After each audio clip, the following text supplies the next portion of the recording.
Muy bien. El conducto auditivo externo tiene su inervación sensitiva por... Habíamos visto que la inervación venía del facial, ¿no es cierto?,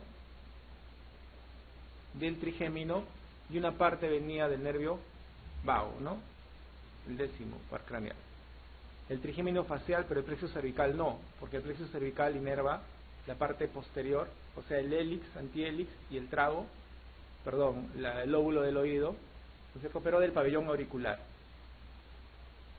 El facial, pero el trigémino tiene también intervención.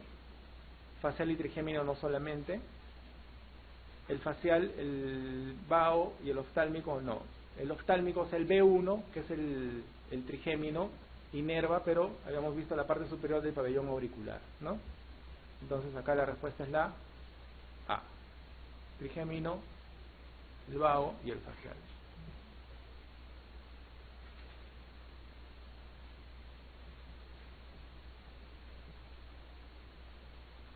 Señale cuál de las siguientes estructuras no está contenida en el oído medio. ¿Ya? Los huesecillos del martillo, yunque y estribo. Sí, son componentes del oído medio, ¿no es cierto? Recuerden que el martillo y el yunque tienen una articulación tipo sinovial, y el yunque y el estribo es una enartrosis. Es una de las únicas enartrosis, creo que existen en el organismo, así que puede ser pregunta de examen también. La rama timpánica del quinto par craneal. En realidad este es el nervio del martillo, ¿no es cierto?, o el tensor del tímpano. A eso se refiere con rama timpánica. Entonces, ¿este nervio está dentro de la caja media? No, ¿no es cierto? Porque recuerden que el músculo del martillo, ¿no es cierto?, se origina la trompa faringotimpánica en la cara anterior, ¿no?, y cruza, el músculo es el que cruza, el músculo sí está dentro, no el nervio. ¿Ya? El músculo, si la pregunta fuese, o si la respuesta fuese el músculo del martillo, sí estaría contenido dentro de la caja timpánica, pero no el nervio, porque el nervio no ingresa a la caja timpánica, ¿no es cierto? La estimulación viene desde la cara anterior y la trompa en su cara superior, ¿no es cierto? Y el músculo del martillo o tensor del tímpano proviene del trigémino, ¿no es cierto? B3, ¿no? ¿Está bien? Entonces, la rama timpánica del quinto par craneal no está dentro de la caja timpánica. El músculo estapédeo, o sea, el estapédeo es el músculo del estribo, sí está dentro de la caja timpánica. Y tensor del tímpano, ahí está, ese es el músculo tensor del tímpano, o sea, el músculo del martillo. El músculo del estribo y el músculo del martillo sí está dentro de la caja timpánica, más no el nervio. ¿Ya? El nervio del estribo sí está dentro de la caja timpánica. Nervio cuerda del tímpano, rama del séptimo par. ¿Ya? La cuerda del tímpano, recuerden, nacía en la cara posterior, luego se hacía anterior a través de la cara lateral, porque pasaba por la parte superior de la membrana timpánica, por eso es que no podíamos hacer perforaciones en esa zona, para luego ir a la cara anterior y salir por la tuba faringotimpánica para dar sensibilidad a los 2/3 anteriores de la lengua. Entonces sí está dentro de la caja timpánica la cuerda del tímpano, que es rama del séptimo par craneal. El plexo timpánico de los nervios del promontorio generalmente está en relación con el piso, con el suelo, que es el piso también se denomina el piso yugular porque está el golfo de la yugular en relación, y hay un plexo que da inervación al oído medio que viene del nervio glosofaringio. Eso es el plexo timpánico, ¿no?, que se encuentra en la cara inferior, en el suelo. Entonces sí está contenido dentro de la caja timpánica. Muy bien, entonces, ¿qué no está? El nervio del músculo del martillo, ¿no es cierto?, que viene del trigémino.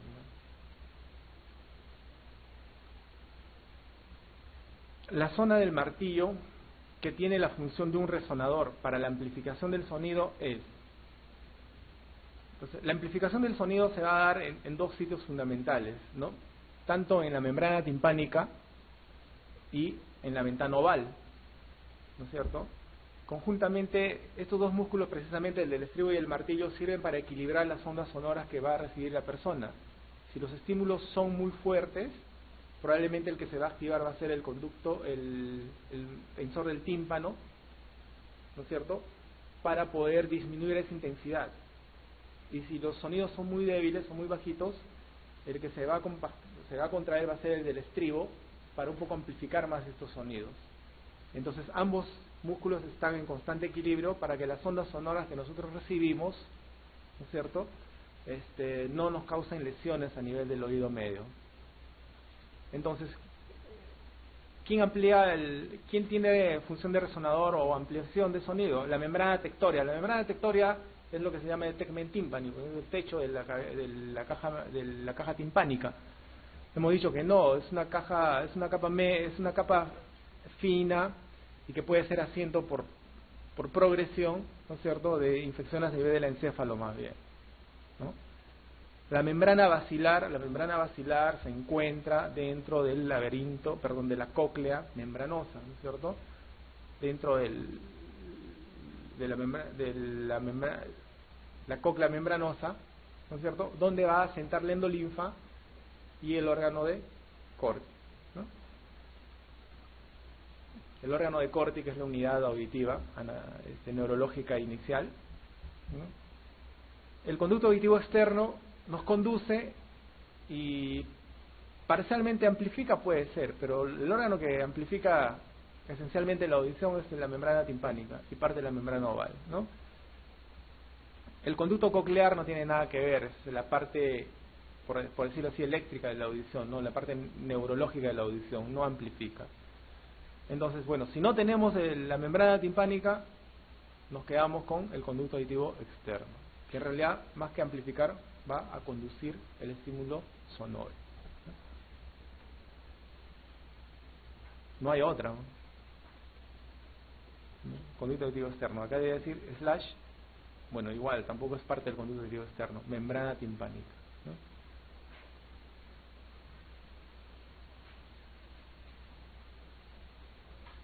Entonces, la estructura que tiene por función mantener el equilibrio de presiones entre el oído medio y la presión atmosférica es la trompa de Eustaquio, ¿no es cierto? Es claro. La presión, existe un equilibrio de presiones entre el conducto auditivo externo y la caja media del tímpano. Entonces, la presión atmosférica, ¿no es cierto?, nosotros la transmitimos a través del conducto auditivo externo. Entonces, esa presión debe ser menor o equilibrada a la del oído medio. ¿Y quién controla esa presión? La tuba faringo-timpánica. Esa es la que controla la presión, ¿no? Ya sea colapsándose o ya sea abriéndose. A veces cuando hay presiones mucho mayores, se han dado cuenta, ¿no? En el avión, por ejemplo, estamos sometidos a un aumento súbito de presión porque son cámaras presurizadas y lo primero que se nos pasa es se nos tapa el oído, ¿no? ¿Por qué se nos tapa? Porque hay un aumento de presión y esa presión genera tensión en el tímpano, ¿no? Y esa tensión, ese aumento de presión, las ondas pueden generar incluso lesión timpánica, un traumatismo, una perforación. Lo que sucede en los barotraumas, por ejemplo, los buzos que se sumergen pueden salir con su perforación timpánica, precisamente por esa agresión. Entonces, ¿cómo equilibramos esa presión externa mayor a la de la caja timpánica? A través de la tuba timpano-faríngea, ¿no? ¿Qué hacemos? Tratamos de abrir pues la tuba, estamos así, a todos los pasajeros estamos viendo así. Se nos ha pasado, ¿no? A todos los que no tenían la opción de viajar, a todos viajamos en avión, llena de ventajas. Entonces, el conducto auditivo externo no, más bien nos transmite, ¿ya? El tímpano, no, el tímpano amplifica las ondas sonoras, no equilibra. Precisamente una de las evaluaciones de la audición, tanto como la audiometría, está la famosa impedanciometría o la timpanometría, que nos permite pues determinar las presiones tanto en la cavidad interna como en la cara, el conducto auditivo externo y el medio, para poder determinar el funcionamiento adecuado de la membrana timpánica. Entonces son dos exámenes que uno debe realizar para hacer la evaluación de la audición en un paciente, ¿no? La trompa de Eustaquio, sí, ¿no? O la trompa faringo-timpánica, cualquiera de las dos, faringo-timpánica o de Eustaquio. Ya no se utiliza mucho la de Eustaquio, esa denominación. El tegmen timpani es el techo, y el pabellón auricular más bien sirve para captar las ondas sonoras, ¿no?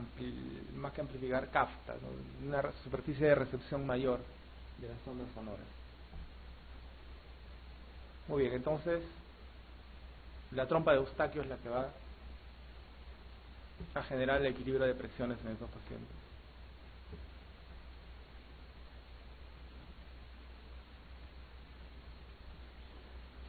Muy bien, para hacer la exploración auditiva, recuerden que ustedes deben de saber que existen dos tipos de hipoacusia, como ya lo han visto, ¿no es cierto? Entonces, las hipoacusias de conducción o transmisión y las hipoacusias de percepción o neurosensoriales. Y también ya habíamos quedado claro en que todo aquello que produzca una patología en la caja media y en el conducto auditivo externo nos va a generar hipoacusias de transmisión o de conducción. Y todo aquello que altere, toda enfermedad que afecte el oído interno, nos va a generar hipoacusias de percepción o neurosensoriales, ¿no es cierto? Existen diferentes métodos para hacer una evaluación auditiva, ¿ya? Podemos tener la famosa audiometría, que puede ser tan simple como una audiometría verbal, o puede ser realizada de manera específica cuando ya determinamos la presencia de una patología auditiva. Aparte, existe un registro gráfico, un aparato que registra las ondas sonoras, ¿no? Y el funcionamiento de cada oído en una cámara cerrada, exenta de todo sonido, ¿no? Y la verbal, ¿no? Como les comentaba. Entonces, pero inicialmente lo que nosotros debemos saber es si es que hay una patología o no en el paciente, y de manera ambulatoria, por así decirlo, podemos hacer lo que se llama la audiometría indirecta o utilizando los diapasones, acumetría, ¿no? Entonces la acumetría, como les decía, se realiza en base a la transmisión ósea y la transmisión aérea de los sonidos. Y según la historia, Weber, en los años 1800, cuando ya tenía el diapasón, porque el diapasón, como les comentaba, proviene de los años 1500 y atrás, estudiando y de manera casual, dicen que Weber se ponía el diapasón en la cabeza pensando qué podía hacer con ese diapasón, y el diapasón se estimulaba y definía sonidos, y se dio cuenta de que cuando él se apoyaba, ¿no?, y se ponía el diapasón en la cabeza y sonaba, el sonido, ¿no?, el sonido del diapasón se transmitía mucho más hacia el lado que él tapaba el oído, ¿ya? Entonces Weber ponía acá, hacía sonar y escuchaba más de este lado, se transmitía más de este lado, ¿ya? Entonces definió que todo paciente que tenía una hipoacusia de transmisión o de conducción, porque él hacía con el oído tapado, ¿no es cierto?, Weber se lateralizaba hacia el lado enfermo, ¿ya? Entonces Weber lateraliza hacia el lado enfermo cuando hay una hipoacusia de transmisión o de conducción, ¿ya?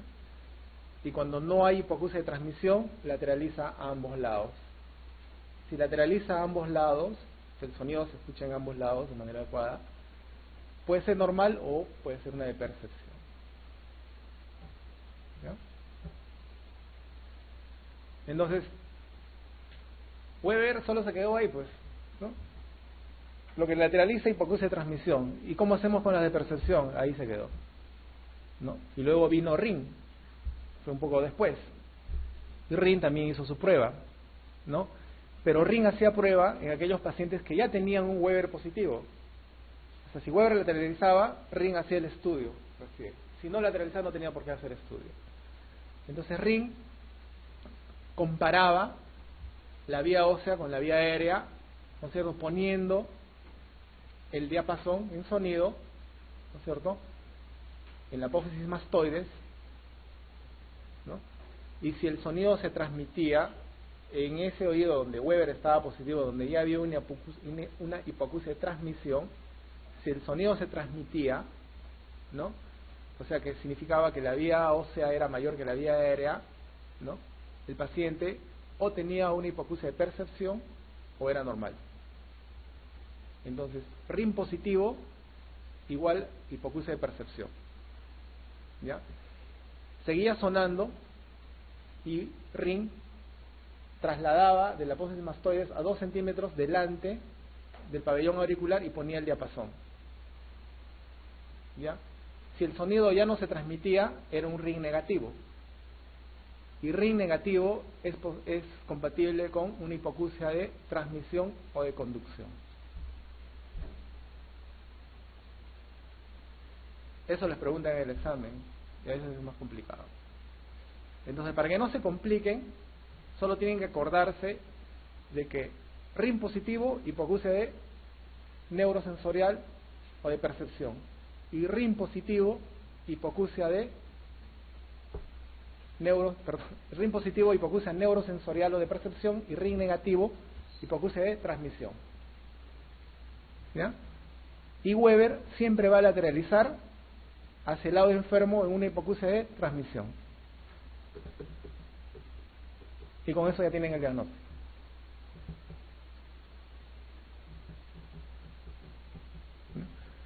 Entonces esas son las pruebas acumétricas que nos pueden ayudar a diagnosticar una patología en el paciente. ¿No? Y bueno, la audiometría ya nosotros la vamos a utilizar no de manera rutinaria, sino para aquellos pacientes en los que sí estas pruebas acumétricas dan positivo, ¿no es cierto? Y específicamente para aquellos pacientes que van a tener, por ejemplo, hipoacusias de percepción. Entonces las audiometrías, que también se hacen en hipoacusias de transmisión y neurosensoriales, van a ser específicas para aquellos pacientes que tienen hipoacusias perceptivas o neurosensoriales, ¿ya? Como vamos a ver acá. Entonces, la exploración coclear, bueno, una hipoacusia transmitiva de efecto en la conducción aérea del sonido desde el pabellón hasta la ventana oval, o sea, caja media, ¿no? La hipoacusia neurosensorial, endococlear o retrococlear. Entonces, la neurosensorial o perceptiva se divide en dos, ¿no? Una endococlear y otra retrococlear. Si hablamos de una endococlear, estamos hablando de una patología que se encuentre en los canales semicirculares de la cóclea, perdón, en los canales de la cóclea, no en los semicirculares, donde está el órgano de Corti, donde está el endolinfa y la membrana basilar. Esos son hipoacusias cocleares, ¿ya? Ejemplo, el Meniere, por ejemplo, ¿no? Se produce un hidrops, un aumento de volumen del líquido endolinfático y genera una alteración en esa zona. Esas son las hipoacusias cocleares, ¿ya? Y las hipoacusias retrococleares van a ser aquellas que van a tener que ver con el nervio o la rama coclear del nervio auditivo. O sea, ya estamos hablando de la rama coclear. Por ejemplo, un neurinoma del acústico nos puede generar una hipoacusia retrococlear, por la posición nada más. Y según la audiometría existen dos fenómenos que nos ayudan a diferenciar este tipo de hipoacusias, ¿no? Ahí tienen RIN, pero antes de RIN es Weber, ¿no es cierto? Primero es Weber, lateralizamos hacia el lado enfermo y recién en ese lado enfermo aplicamos RIN, ¿ya?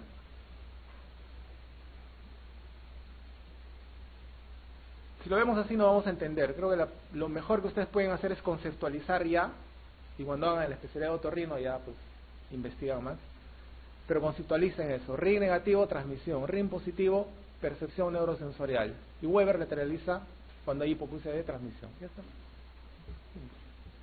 Resumen. Entonces, esta audiometría generalmente yo la voy a hacer cuando tengo un paciente que ya ha sido diagnosticado de una hipoacusia, ¿ya? Y como les digo, generalmente nos va a servir para las hipoacusias neurosensoriales para determinar la localización en base a dos aspectos o a dos fenómenos que vamos a ver cuando hacemos una audiometría supraliminar, se denomina, ¿ya?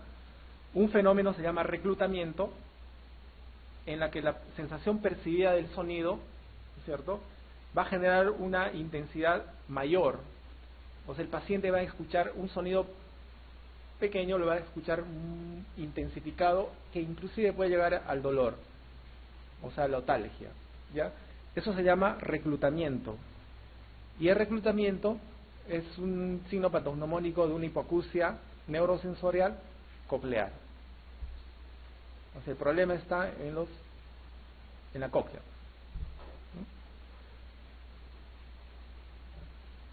Y el fenómeno de adaptación va a traducir la fatigabilidad del oído enfermo ante un estímulo de larga duración. O sea, se cansa el oído en el momento de escuchar, ¿no?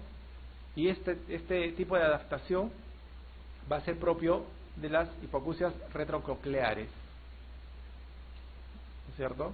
Que va a tener como componente de repente el nervio acústico, ¿ya? Como un neurinoma del acústico, ¿no? Entonces, estos dos fenómenos sobre todo nos ayudan a determinar eso, si las hipoacusias son retrococleares o cocleares, las neurosensoriales, ¿ya? Entonces, ese es el concepto que yo quiero que ustedes tengan, porque eso les pueden preguntar. Pues tenemos un fenómeno de reclutamiento y un fenómeno de adaptación. Estos fenómenos solamente se definen con la audiometría. Y en más específico, la audiometría supraliminar, ese es el estudio que se realiza.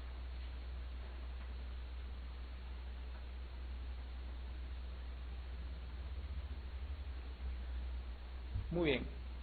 La hipoacusia de conducción por otoesclerosis está producida por la aparición de un foco de hueso neoformado en la otoesclerosis. Es una enfermedad autoinmune que algunos dicen hace referencia a la... Hay una patología, no me equivoco, es la enfermedad de Paget, ¿ya? En la cual también hay una resorción ósea, ¿ya? Entonces, ¿qué va a hacer esto? Como su nombre mismo lo dice, va a generar una adherencia, ¿no es cierto?, entre el estribo, la platina del estribo con la ventana oval, ¿no es cierto?, de tal manera que no se va a generar la transmisión del estímulo, ¿ya? Entonces, ¿dónde va a estar localizada? La articulación incudo-maleolar. Recuerden que la articulación incudo-maleolar es la que une el martillo con el estribo. Esa es la sinonimía.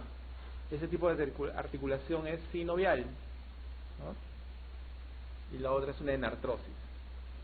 Márgenes de la ventana oval, ¿no? En la ventana oval es donde se inserta la platina del estribo para transmitir, ¿no? Y es la zona donde se genera la otoesclerosis.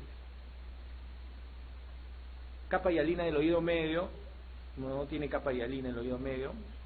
Ligamentos espirales, que son múltiples ligamentos que están dentro de la caja media, y la membrana timpánica, ¿no? Entonces, ¿dónde se va a formar la hipoacusia por conducción? A nivel de la unión del estribo con la ventana oval. Esa es la otoesclerosis.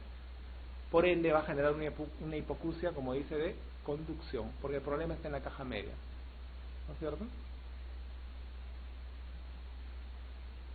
Márgenes de la ventana oval.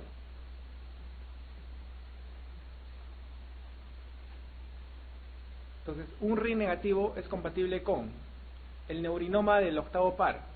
Recuerden, el neurinoma genera una hipoacusia neurosensorial o de percepción, ¿no es cierto? El RIM va a ser positivo, el Weber va a ser indiferente, ¿no? Se va a ir hacia los dos lados, ¿ya? Y en la audiometría va a haber el fenómeno de adaptación, ¿no es cierto? Porque es retrococlear, porque estamos hablando del nervio, ¿ya? Tapón de cerumen. El tapón de cerumen nos va a generar una hipoacusia de transmisión o conducción, ¿no? No va a permitir pasar el sonido. Entonces, aquí el RIM va a ser negativo, el Weber va a estar lateralizado hacia esa zona, ¿no es cierto? Entonces, compatible. El síndrome de Meniere, ¿no es cierto?, que tiene una triada: acufenos o tinnitus, hipoacusia, ¿no?, y vértigo, se va a generar a nivel de la cóclea, en conductos endococleares. Va a existir un hidrops endolinfático, ¿no es cierto?, y va a generar una hipoacusia neurosensorial coclear. ¿no? Con fenómeno de reclutamiento positivo en la audiometría. Aquí no nos va a servir el Ring ni el Weber, no nos sirve. Pero en este caso el Ring sería positivo, ¿no es cierto? La cofosis, que es la sordera, ¿no? La sordera que puede tener servicio desde el punto de vista neurológico o a nivel central en el encéfalo, ¿no? Y la hipoacusia súbita, que es idiopática, de presentación brusca, 8 a 12 horas, en las que de manera súbita el paciente pierde la audición, que es idiopática totalmente, autoinmune, ¿no? Y que lamentablemente no tiene terapéutica, ¿no? Muy bien, entonces el RIN negativo similar a hipoacusia de transmisión, tapón de cerumen impactable. Ya quedó claro, creo que. La diploacusia se define como, bueno, es escuchar el mismo sonido de manera diferente en ambos oídos, como dice diplopía, ¿no?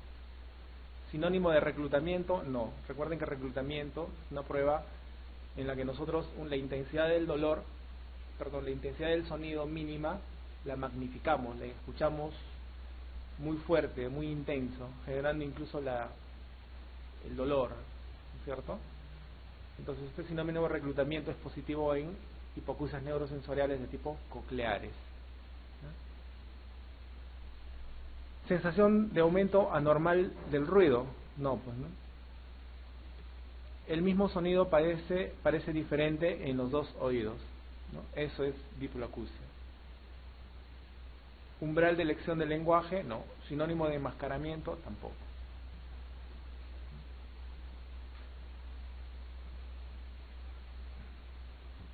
Y la diploacusia está asociada generalmente a alteraciones neurosensoriales, ¿no? O sea, estamos hablando de hipoacusias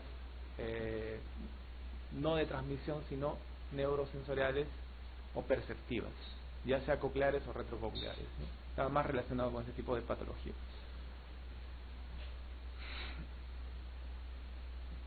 La prueba de RIN negativa es propio de sorderas de percepción RIN positivo, ¿no? Transmisión RIN negativo, tumores del acústico RIN positivo, percepción, cofosis y Meniere, hipoacusias de percepción, ¿no es cierto? Y el RIN va a ser positivo.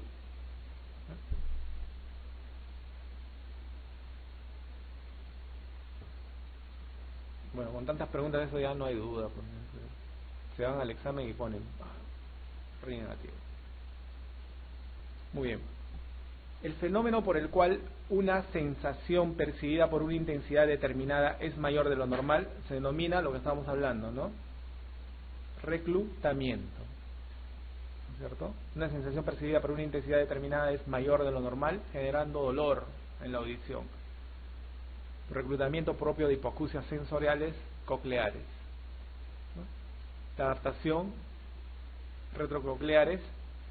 Tanto la inteligibilidad y personalidad de hipoacusia son parámetros que se estudian dentro de una audiometría, ¿ya? La intensidad, la inteligibilidad, la sonoridad, ¿no?